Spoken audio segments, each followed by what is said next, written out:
Hi friends, आज मैं एक एंटी हाइपरटेंसिव मेडिसिन का रिव्यू करने जा रहा हूं। बढ़े हुए ब्लड प्रेशर को कम करने के लिए इस प्रोडक्ट का इस्तेमाल किया जाता है। ब्रांड नेम की अगर मैं बात करूं तो बाइसोमैक्स 5 मिलीग्राम टैबलेट ब्रांड नेम से मार्केट में उपलब्ध होता है। जॉनली फार्मास्यूटिकल्स प्राइवेट लिमिटेड के द्वारा इसका प्रोडक्शन किया जाता है। कंपोजिशन के रूप में इसमें बिसोप्रोलाल 5 मिलीग्राम की मात्रा में उपलब्ध होता है।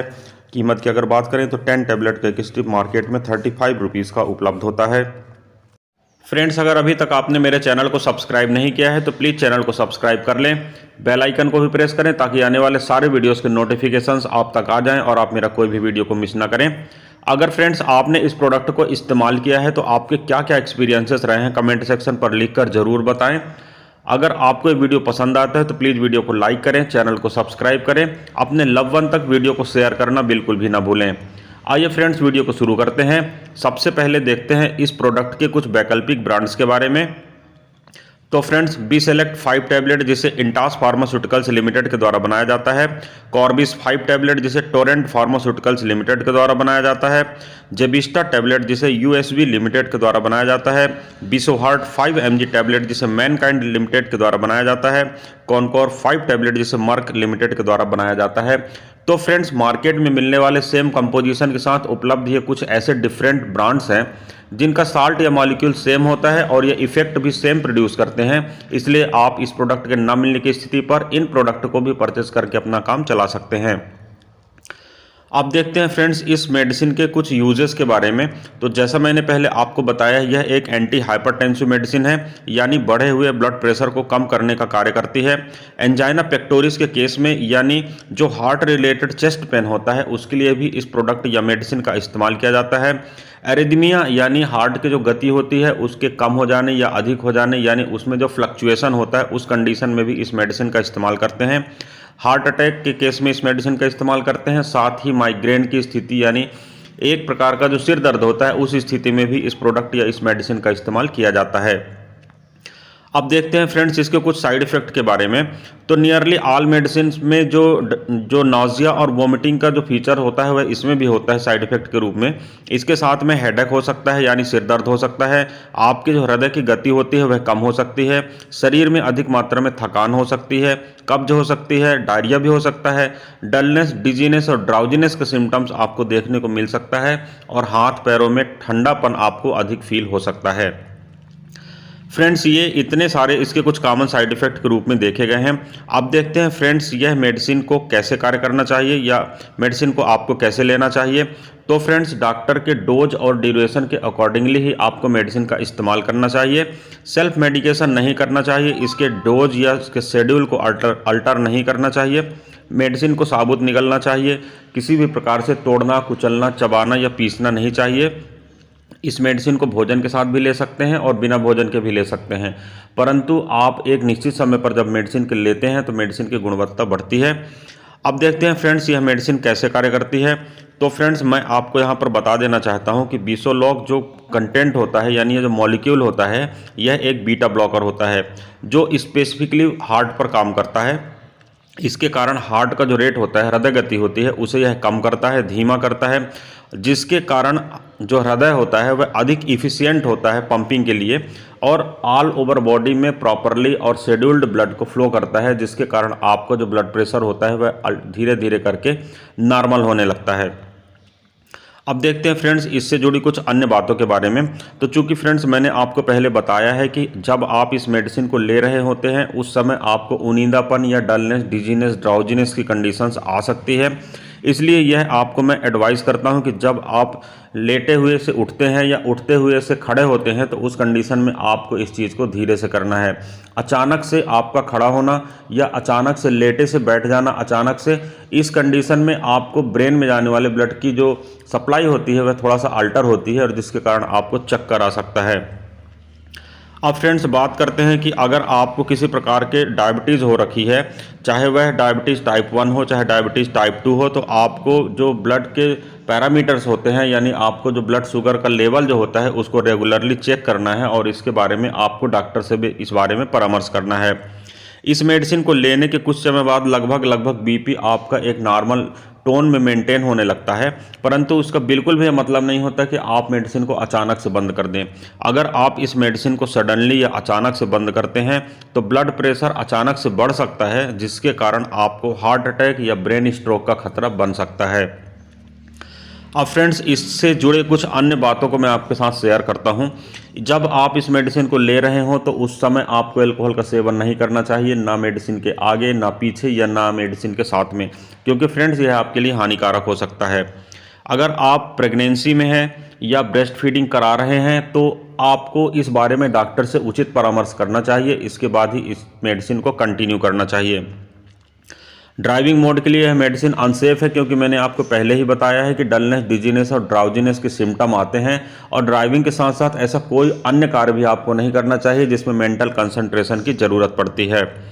किडनी और लीवर से जुड़ी किसी भी समस्या का अगर आप सामना कर रहे हैं तो यह आपके लिए अधिक अच्छा होगा कि आप अपने डॉक्टर से इस बारे में उचित परामर्श करें, उसके पश्चात ही मेडिसिन का सेवन करें। अब फ्रेंड्स, इससे जुड़ी कुछ अन्य बातों के बारे में मैं आपसे डिस्कस कर रहा हूं। यहाँ पर कभी कभी लोगों के द्वारा पूछा जाता है कि क्या यह जो मेडिसिन होती है यह पेशाब की मात्रा को बढ़ाती है और बढ़े हुए पानी की मात्रा को शरीर से बाहर निकालकर ब्लड प्रेशर को कार्य करती है।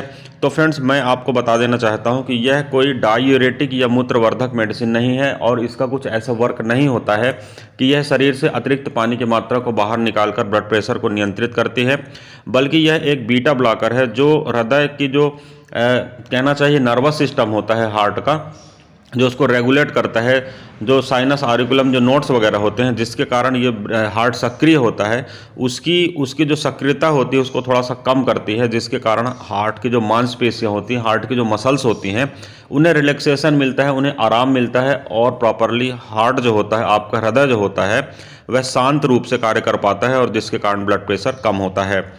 अब फ्रेंड्स, कभी कभी पूछा जाता है कि इस मेडिसिन को लेने का सबसे अच्छा समय क्या है।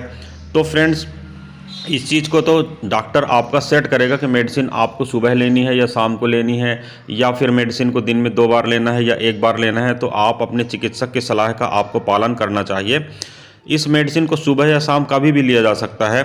आमतौर पर प्रतिदिन 1 बार इस डोज को निर्धारित किया जाता है।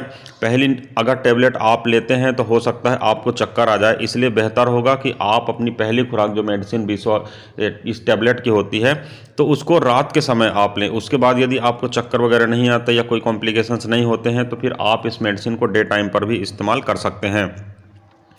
अब फ्रेंड्स, कभी कभी पूछा जाता है कि अगर मैं इस मेडिसिन को डोज को भूल जाऊं तो मुझे क्या करना चाहिए। तो फ्रेंड्स, जैसे ही आपको याद आए तो आपको तुरंत इस मेडिसिन को ले लेना चाहिए जितना जल्दी हो सके। परंतु अगर एक अगला समय आ गया हो मेडिसिन को लेने का तो डोज को डबल नहीं करना चाहिए ऐसी स्थिति में, और पुराने जो छूटे हुए डोज है उसको मिस करके अगली कंटिन्यू डोज को लेना चाहिए। अब फ्रेंड्स, कभी कभी पूछा जाता है कि मैं मेडिसिन को काफ़ी समय से ले रहा हूं और मुझे प्रॉपरली आराम कब मिलेगा। तो मैं आपको बता दूं कि यदि आप हाई ब्लड प्रेशर के लिए मेडिसिन को इस्तेमाल कर रहे हैं तो आपको इस मेडिसिन को लंबे समय तक लेना पड़ सकता है।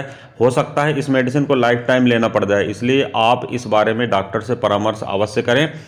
इसके बाद रेगुलर मॉनिटरिंग के बाद ही डॉक्टर आपका सजेस्ट कर पाएगा कि आपको इस मेडिसिन को डोज को घटाना है या मेडिसिन को लेने को बंद करना है।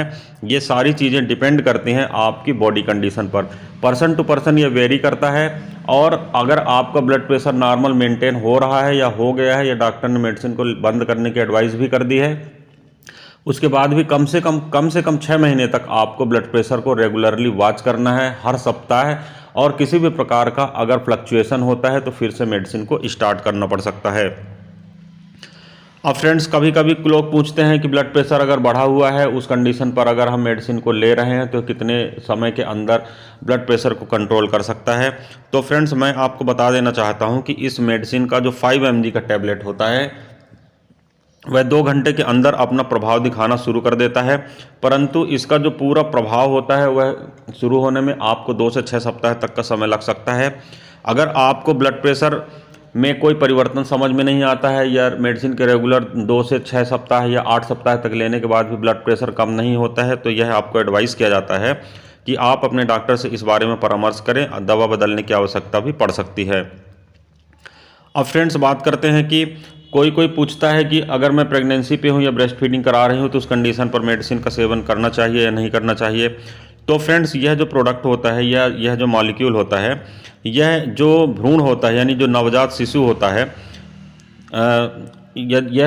यह मेडिसिन का जो कंटेंट होता है, यह भ्रूण और नवजात शिशु दोनों की स्थितियों पर हानिकारक प्रभाव डाल सकता है और प्रेगनेंसी के टाइम पर यानी गर्भावस्था की ड्यूरेशन में आपको कई प्रकार की प्रॉब्लम्स क्रिएट कर सकता है। अतः आपको उस दौरान आपको इस मेडिसिन का सेवन नहीं करना चाहिए, या अगर आपके लिए बहुत ही आवश्यक है तो अपने डॉक्टर से पहले परामर्श करें, इसके बाद ही मेडिसिन का सेवन करें।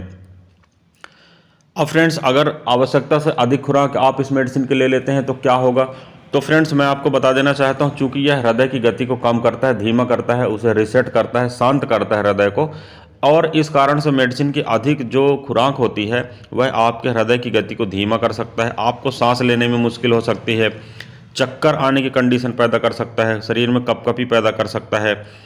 और ऐसी कंडीशन से बचने के लिए आपको एडवाइस की जाती है कि ऐसी कंडीशन में आपको ड्राइविंग बिल्कुल नहीं करना चाहिए और तुरंत हॉस्पिटल जाना चाहिए या अपने डॉक्टर से इस बारे में परामर्श करना चाहिए। तो फ्रेंड्स, आज का जो वीडियो था मैं उम्मीद करता हूँ आपको पसंद आया होगा। अगर वीडियो पसंद आता है फ्रेंड्स तो प्लीज़ वीडियो को लाइक करें, चैनल को सब्सक्राइब करें। इसी तरह इन्फॉर्मेटिव हेल्थ रिलेटेड वीडियोस हमारे चैनल पर लगातार अपलोड होते रहते हैं। अतः अगर आप हमारे चैनल को सब्सक्राइब करके रखेंगे और नोटिफिकेशन का बेल भी प्रेस करेंगे तो कोई भी नोटिफिकेशन मिस नहीं होगा और कभी भी आप हमारे वीडियोज़ को मिस नहीं करेंगे। फ्रेंड्स, इस वीडियो में बस इतना ही। किसी अन्य अच्छे इंटरेस्टिंग टॉपिक के साथ आपसे फिर मुलाकात करता हूँ। तब तक के लिए गुड बाय। आपका दिन शुभ हो। जय हिंद।